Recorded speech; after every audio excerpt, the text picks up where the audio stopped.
Assalamu alaikum students. Me Humaira Khurshid with your lecture of English. Today we are going to talk about parts of speech, and one particular part of speech that would be discussed in detail is noun. What are parts of speech? Students, traditional English grammar divides words in 8 major parts. All the words that make up language are divided in 8 major parts. They are noun, pronoun, adjectives, verbs, prepositions, adverbs, conjunctions, and interjections. Today we are going to discuss in detail the first part of speech, that is noun. Yes, what is a noun? A noun is a word used as the name of a person, place, or thing. Whatever would be the name of a person, a place, or a thing would be called a noun. For example, Jahangir was a wise king. Here, noun Jahangir refers to a particular king that had been living in Mughal era.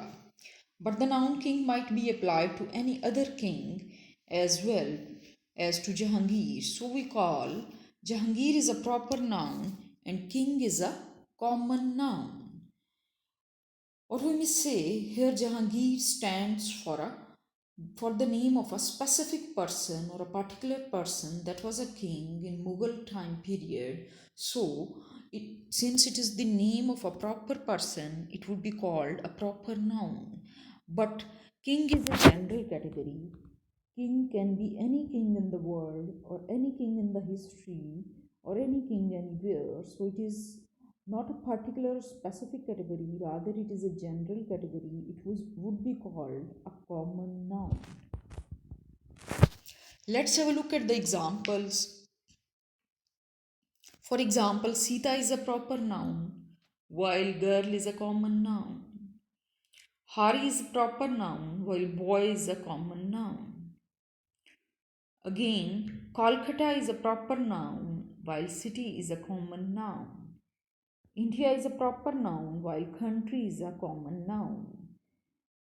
Here a list is given for the proper nouns and the common nouns that replace those common nouns, proper nouns. For example, Sita is replaced by girl, Hari is replaced by a boy, Kolkata is replaced by city, and India is replaced by country.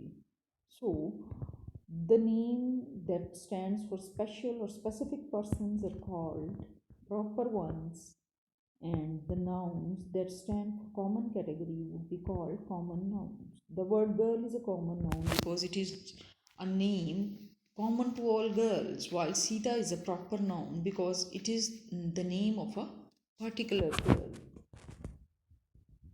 So we can say a common noun is a name given in common to every person or thing or the same class or kind. Common here means shared by all. A proper noun is the name of some particular person or place. Proper means one's own. So, a proper is a person's own name. Here, a thing that needs to be focused is that proper nouns are always written with a capital letter at the beginning.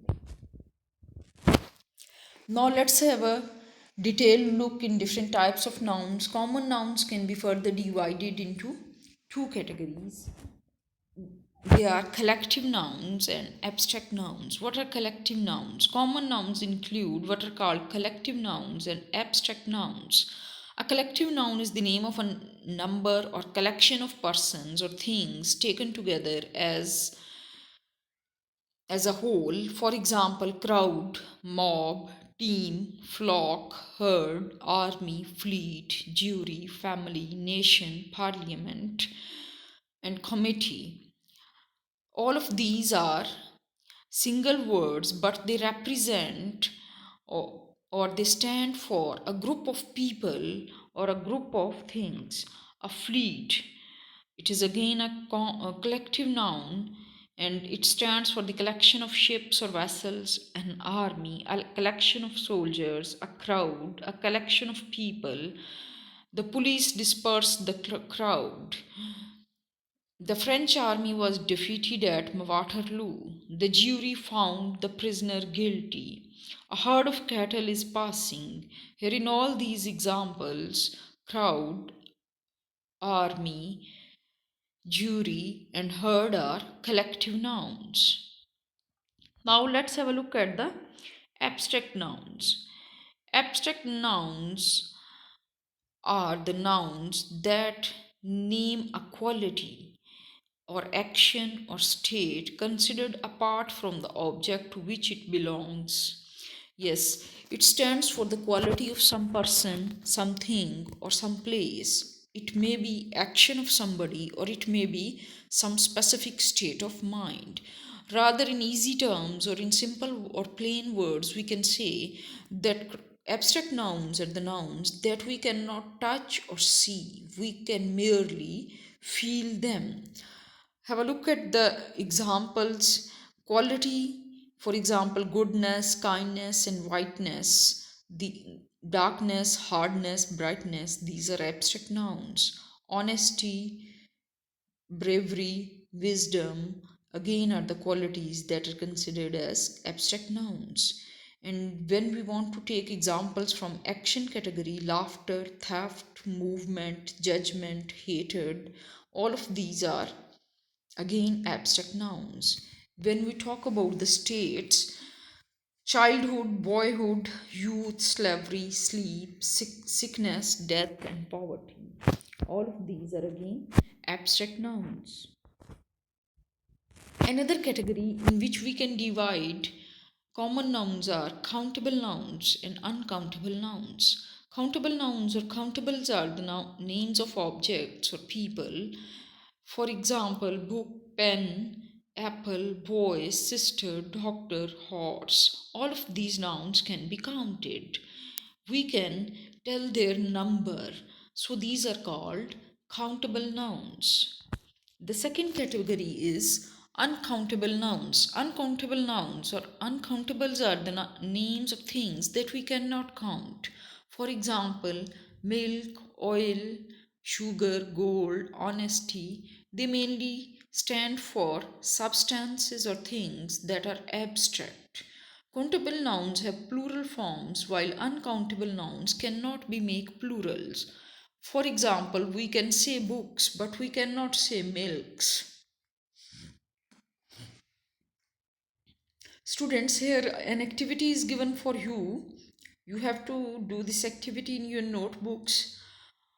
You are given 12 sentences and you have to underline these sentences common nouns, proper nouns, collective nouns, and abstract nouns. Whichever type of noun you find in these sentences, you have to underline them in your notebook.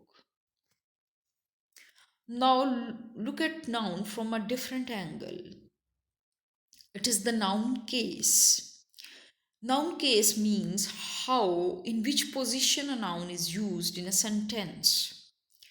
When a noun or pronoun that represents a noun is used as the subject of a verb, it is called nominative case. For example, Ali broke the glass. Here, the noun Ali is used as the subject of the verb broke. So it would be called nominative case. When a noun or pronoun is used as the object of a verb, it is called objective or accusative case. For example, Razi likes cricket. Here, noun cricket is used as object of this verb likes, so cricket is accusative or objective case. Read the following sentences. Hadi broke the window. The window was broken. Hadi broke the window. Here the window was object of the verb broke, so it was objective or accusative case. The window was broken. In this sentence, the same noun window is taking the position of the subject of the verb broken, so it would be nominative case. The book is on the desk. Same is the case here. The book that is in the position of subject would be called nominative case, while desk is in the position object, so it would be called accusative case. Nouns in English have the same form for the nominative and accusative case.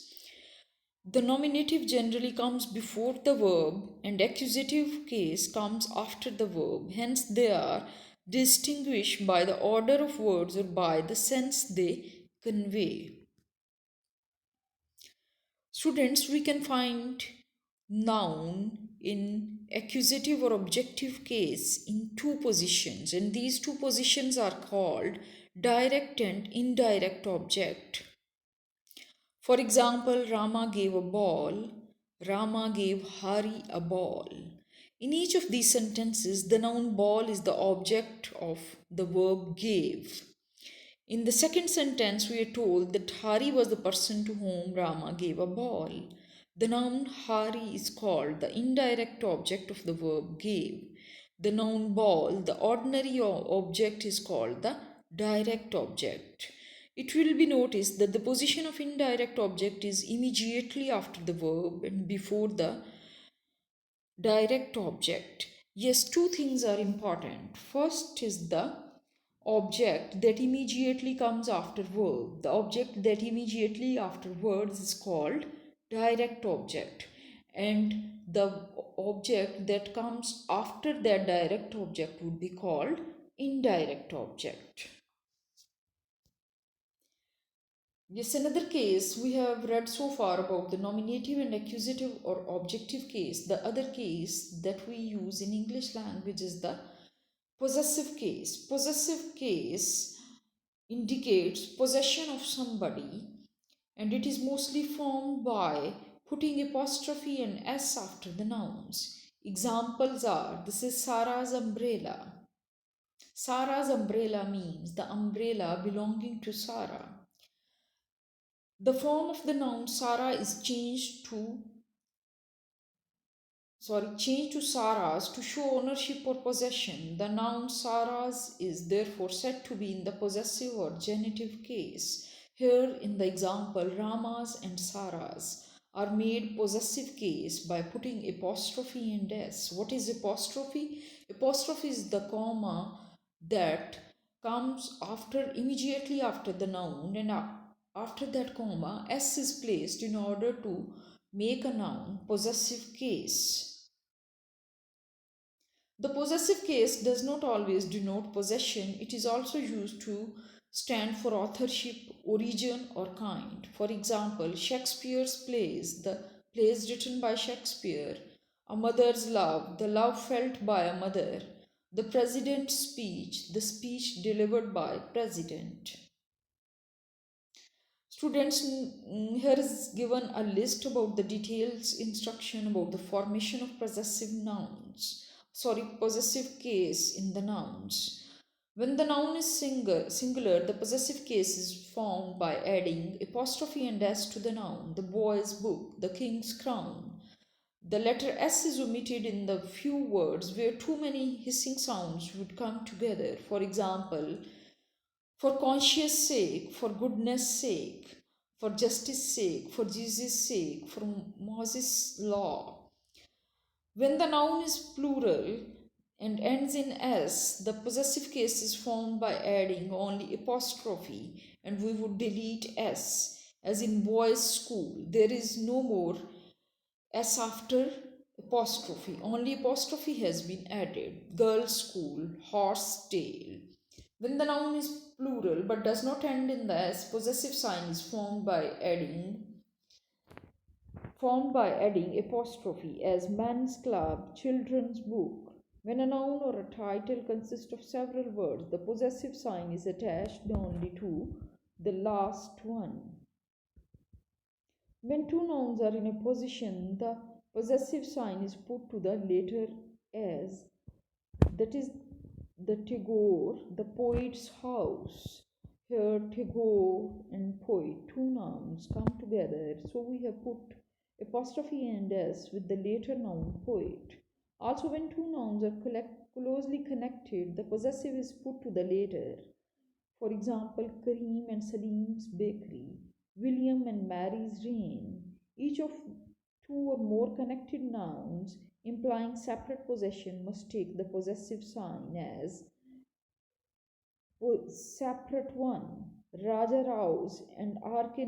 Narayan's novels, Goldsmith and Cowper's poems. Students, it's over for today's lecture so far. Hope you would complete the activity in your notebooks. And secondly, you have to remember all these rules of noun formation, genitive and accusative case formation, and possessive case formation. Tomorrow we would discuss the next part of speech. Okay, thank you.